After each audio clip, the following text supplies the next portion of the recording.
Estamos de volta com 27 segundos. Hoje pela manhã, no Palácio da Redenção, o governador Ricardo Coutinho, o prefeito Luciano Agra, representantes da Justiça e do Ministério Público lançaram a adesão ao programa Mulher Viver Sem Violência na Paraíba.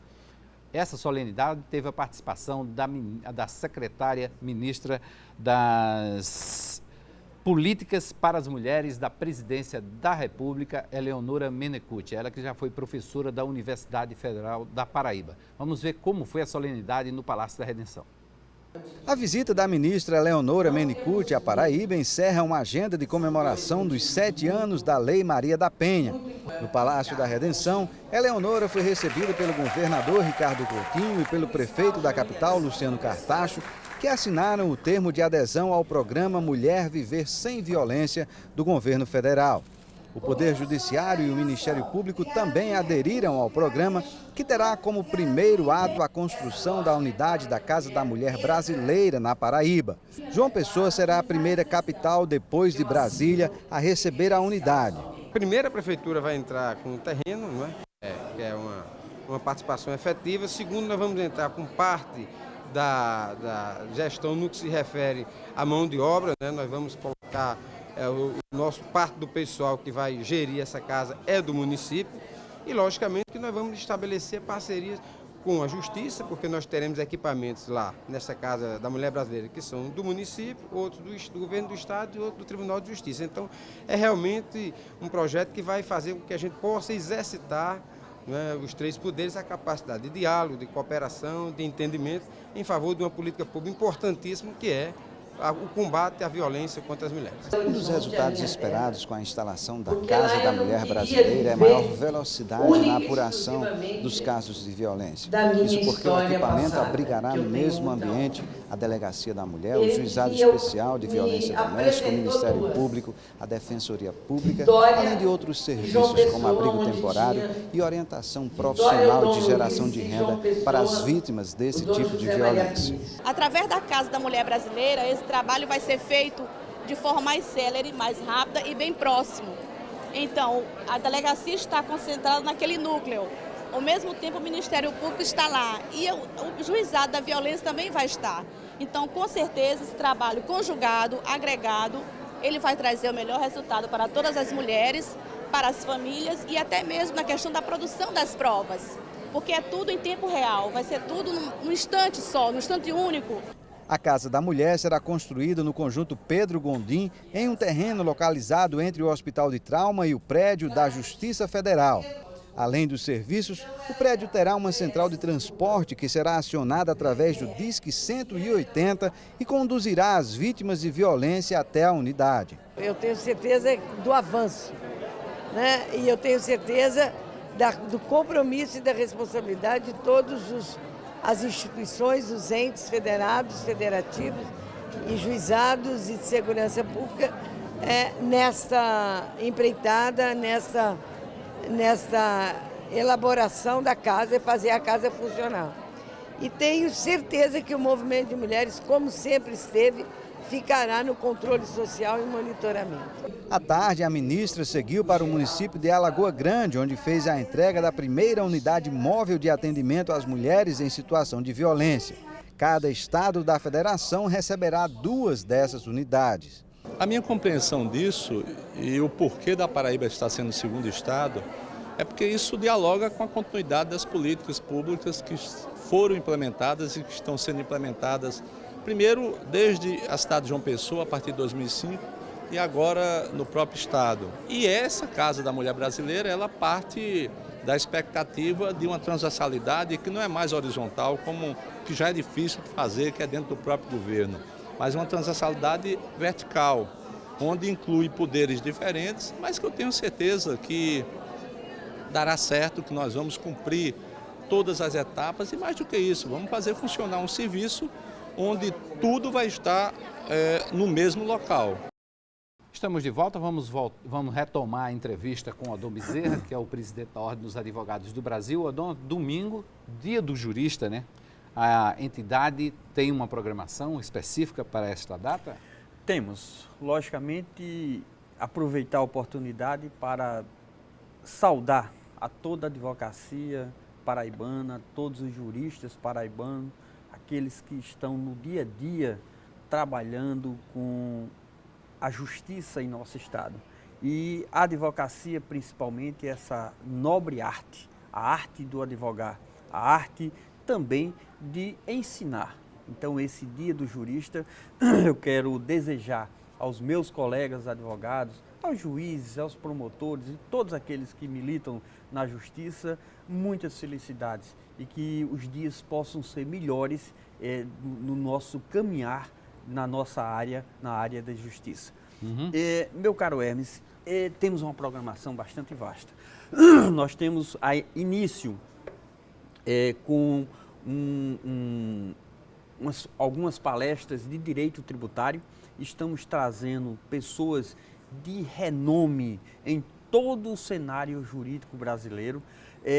No interior também, temos movimentações em Souza, em Campina Grande, em Catolé do Rocha, em Cajazeiras, em Patos, ou seja, movimentando todas as nossas subseções, aonde vamos levar os nossos juristas aqui que se destacam para expressar o que é essa nobre arte de fazer justiça, dessa arte de se buscar justiça e principalmente em respeito a uma classe.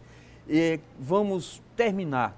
Na sexta-feira vai estar aqui na Paraíba o vice-presidente do Conselho Federal da Ordem dos Advogados do Brasil, o nosso colega Cláudio Lamáquia. E aí vamos lançar aqui no estado da Paraíba a nossa campanha de honorários justos. Hermes, não se concebe o que se faz com um advogado brasileiro e paraibano especificamente. Causas que o valor da condenação ele passa de R$1 milhão e nos dão uma sucumbência de R$1.500. Nós não vamos aceitar isso mais. Só para deixar claro para o telespectador que não transita nessa área, não milita, essa sucumbência é ditada pelo juiz, uma decisão monocrática. Exatamente. Então ele dita isso na própria sentença. E ele diz o seguinte, com regras do artigo 20 do Código de Processo Civil, do labor do advogado, do denodo, daquilo que ele contribuiu para ser vitoriosa a causa. E o Código especifica entre 10% e 20%. Nós temos condenações aqui em sucumbência, verbas sucumbenciais, que beira o 0,5%. Ou seja, é uma coisa subjetiva, mas subjetiva puxando para baixo. Para baixo. E aí, eu já escutei várias vezes, algumas autoridades judiciárias dizendo, olha, eu passo a vida toda como juiz, não vou ganhar um dinheiro desse. Então, meu amigo, deixa a toga e vá advogar. Vai advogar. Não há problema nenhum. O sol em compensação, grande. O juiz pode se aposentar com aquele salário completinho, do jeito que ele ganha. Vamos lá. A nossa classe, você sendo um advogado, se dedicando, você pode ficar rico, você pode ficar milionário. Sim, mas é do seu trabalho, né? Do trabalho do advogado, logicamente. A estabilidade do promotor, do juiz, do delegado, se faz através do salário. Nós também podemos viver pobre e morrer pobre se não pegarmos uma boa causa. Até porque não é todo dia que você pega uma boa causa. Claro, não é nem todo ano que cai uma boa causa no seu escritório. Você pode ser advogado de uma causa e ficar milionário. Exatamente. Não é? Então, o juiz não, ele tem a estabilidade financeira. Ele não vai ser um milionário, mas também não vai ser um pobretão. Juiz afastado por irregularidade, condenado, ainda se aposenta com direito a vários benefícios? A vários benefícios. Então, veja bem, nós advogados não, nós estamos o dia a dia trabalhando. Veja como é ingrato, Hermes, e você sabe disso porque você é advogado. O juiz, como eu falei há pouco, ele está com o processo concluído há 1 ano. Mas se ele despacha para que o advogado se manifeste em 10 dias, se eu não cumpro o prazo, eu prejudico o meu constituinte. Veja que desigualdade. Às vezes, desse prazo aí, 3 anos, você não está nem atento à movimentação desse processo, passa despercebido e perde a causa. Perde a causa. Então, nós vivemos em cima de prazo. Será que o judiciário também não teria prazo para despachar o processo? A razoabilidade do processo? Então, nós vamos lutar para que na Paraíba nós tenhamos honorários dignos. Nós não aceitamos mais o gorjetas cumprimento de forma da lei, alguma. Nós de queremos, 10 a 20%. nós queremos que se cumpra. E olha, eu particularmente, eu posso até ter uma causa em que um colega, eu tenha sido vencido na causa e eu quero ver como é que vai ficar essa questão. Se o colega procurar, a ordem com certeza irá se habilitar, porque ela não tem identidade nenhuma com o presidente, ela é eterna, o presidente passa. E essa campanha vai ser lançada na próxima sexta-feira, às 9 horas da manhã. O presidente Cláudio Lamáquia, o vice-presidente Cláudio Lamáquia, que está cuidando isso a nível do Brasil, já esteve em vários estados da federação e vai lançar aqui no estado da Paraíba. Vem também o procurador do Conselho Federal, que trata dessa questão de prerrogativa que ele está se habilitando em processo. E a Paraíba, nós vamos nos habilitar em todos os processos em que os colegas levarem ao conhecimento da instituição. Recentemente, nós nos habilitamos em vários processos oriundos da comarca de Catolé do Rocha, onde o colega advogado se sentiu ultrajado pelos honorários de sucumbência que foram deferidos pelo juiz em um processo de grande volume de dinheiro. Então, vamos lutar por isso. E digo mais, tantas vezes forem necessárias, eu irei ocupar a tribuna do tribunal para lutar por honorários dignos para a advocacia.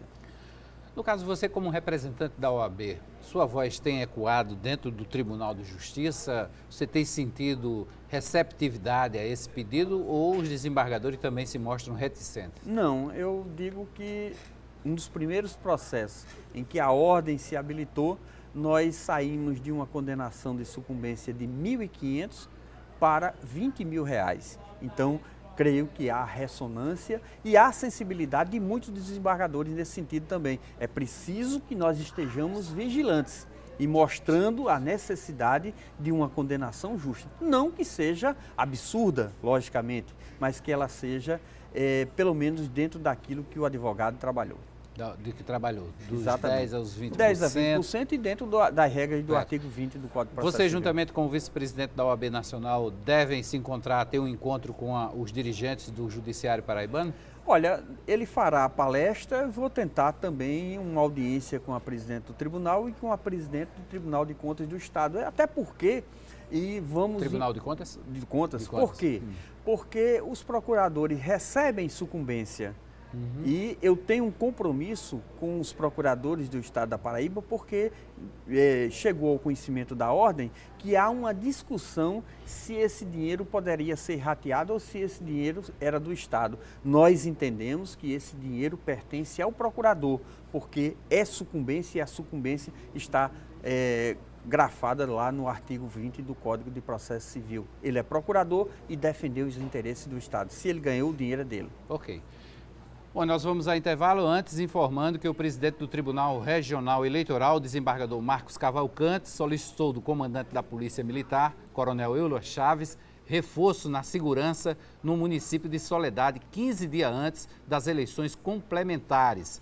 O pedido foi aprovado a partir de um requerimento da juíza da 23ª Zona Eleitoral daquela comarca, a doutora Bárbara Bortoluzzi. Ela disse que as manifestações estão cada vez mais ríspidas por partidários dos dois candidatos que vão disputar as eleições suplementares, já que o prefeito de lá foi cassado e o TSE, o Tribunal Superior Eleitoral, determinou a realização de um novo pleito. Vamos ao intervalo e voltamos em seguida com a entrevista com Odon Bezerra, presidente da Ordem dos Advogados do Brasil, na Paraíba.